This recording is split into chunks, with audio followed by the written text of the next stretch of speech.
Hey, it's Eric with Jazz Wealth Managers. Today I want to talk about something that could be a big mistake when it comes to getting your dough straight. So let's talk about that. But first, I'm going to throw out a bit of a warning. Some people are going to be upset with this. It's not something that's commonly talked about as a mistake, number one.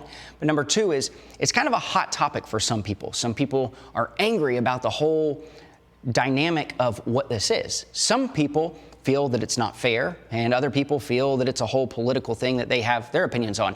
I'm talking about finance here and directly what this is, so let's not go on rabbit trails and get all upset or leave bad comments about something, because I want to present to you the idea of you maybe making a mistake and how you can capitalize to make sure you get the most bang for your buck and you do what's right for your dough. So what am I talking about? Because I know you're sitting there probably wondering. That is, drum roll please. Oh, there was no drum there. Social Security.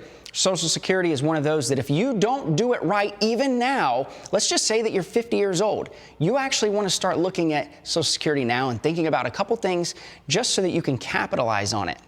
Now, maybe you're going to be in a situation where you don't even have to worry about it. Social Security is just an extra little bump and pay for you in retirement, but so many people, when it comes to us running our financial planning through Nest Egg, we're finding that a lot of people, it helps them get all the way through and still leave a significant amount of money, maybe even for their kids.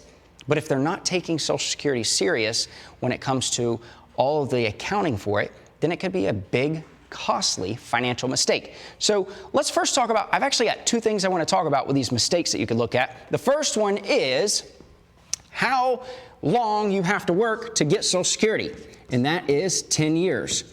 So for some people, they say, oh, well, that's perfect. You know, no worries. I'm going to definitely meet my 10 years. For other people, though, you might say, well, dang, you know what? Maybe you took off work for a couple years, stayed home with the kids, and you worked for 8 years. Well, that's okay. It doesn't have to be a consecutive 10 years. What it is actually is 40 quarters. So if you work for 40 quarters, then the Social Security Department says, okay, perfect. You'll at least get the minimum on Social Security.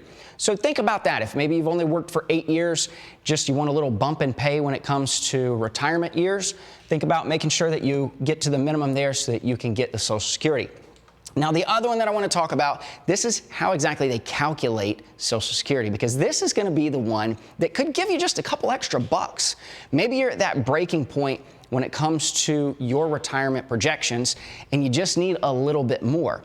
Well, let me explain to you exactly how they're calculating Social Security, because this is the one that could, if you do it right, it won't be a mistake, and you can maybe put a couple more dollars in your pocket. And who doesn't like to have the dough straight?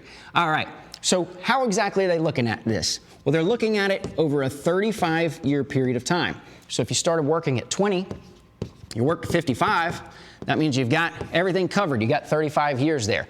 But let's just say that maybe you went off to college, maybe you want to retire early, whatever the case is, and you actually don't start working until 30, and you're wanting to retire at 60.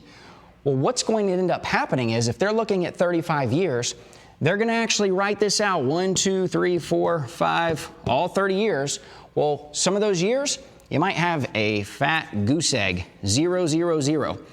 Well, if they're using the zeros to average in for your Social Security payout, that could be costly for you. So what you want to do is think about this a little bit and say, well, hey, maybe I want to bump up my averages, because how they're going to look at this is they're going to say, all right, over your 35-year period of time, they're going to take all of your salaries.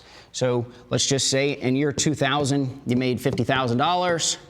Now you're making, let's just say in 2022, you're making $75,000.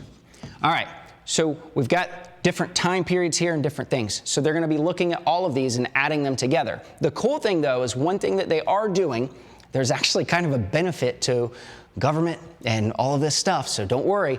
This is one thing that they're actually being fair about here. Remember, don't be leaving stuff in the comments bad about this. But so with the 50,000, what they're actually going to do is they're going to adjust that for inflation. So if you're looking to get Social Security in 2030 and you made 50,000 back in 2000, they're going to adjust this for your averages with inflation, because sometimes with inflation, as we all know, your income way back then would be a lot more now because of that inflation. So I'm kind of going all over here, but here's what I want to show you.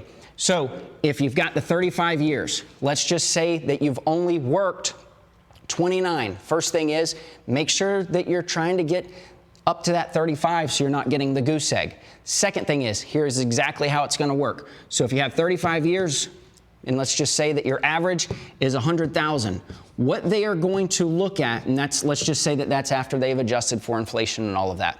What they want to come up with is the average indexed monthly earnings in order to figure that out to help get them to the calculation they need to give the payout for you for Social Security. They're going to divide that by 420. That's going to give them that average indexed monthly earnings. That's how they're going to calculate it. So just make sure that if you are needing extra money in retirement, you're taking advantage of that Social Security and not having the big goose eggs at different times. If this video was helpful, let me know that. Please leave a comment, hit the like button, subscribe. We appreciate you watching, and let me know what you want me to do next. Thank you.